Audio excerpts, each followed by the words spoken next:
स्टेशनच्या हद्दीमध्ये डी मार्टच्या बाजूला फुटपाथवरती एका व्यक्तीचा खून झाल्याबाबत माहिती प्राप्त झाली होती साधारण 11:30 पावणे 12च्या सुमारास. आणि त्या मैताची ओळख पटवणे प्लस त्याला कुणी मारलं याची ओळख पटवून आरोपी अटक करणं हे खूप जिकिरीचं काम होतं.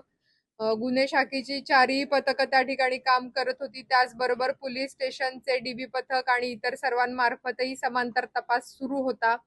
यामध्ये गुन्हे शाखेचे कक्ष 2 यांनी सदर मयताची ओळख पटवून त्यातला जो आरोपी आहे त्याला निष्पन्न करून 24 तासाच्या आत त्याला अटक करून पोलीस स्टेशनच्या ताब्यामध्ये दिलेला आहे. यामध्ये जो मयत आहे तो त्या परिसरात राहून भंगार वेचण्याचं काम करत होता आणि आरोपी सुद्धा त्या ठिकाणी भंगार वेचण्याचं काम करत होता. त्यामध्ये दारू पिल्यानंतर त्यांच्या आपापसामध्ये भांडणं झाली, शिवीगाळी झाली आणि त्याच्यामध्ये रागाच्या भरात जो आरोपी आहे त्यांनी मैताला डोक्यामध्ये दांडकं घालून त्याचा त्या ठिकाणी खून केलेला आहे आणि तो तिथून पळून गेला होता. तांत्रिक विश्लेषणाच्या आधारे कक्ष 2नी त्याला भिवंडी येथून ताब्यात घेतलेला आहे. परिसरात राहणारे भंगार वेचणारे होते.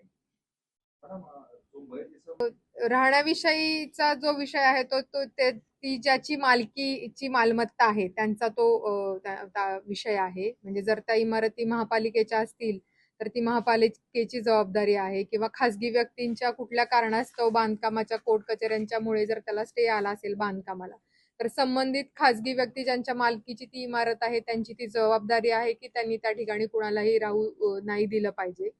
या व्यतिरिक्त निर्जन जागा आणि ज्या ठिकाणी अशा प्रकारचे गुन्हे वारंवार घडतात या ठिकाणी पोलिसांतर्फे संध्याकाळी पायी पेट्रोलिंग आणि वाहनातून पेट्रोलिंग चालू असते.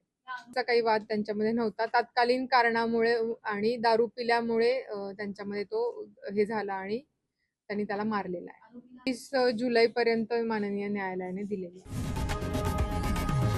लोकशाही मराठी ऐका, पहा, जागरूक रहा.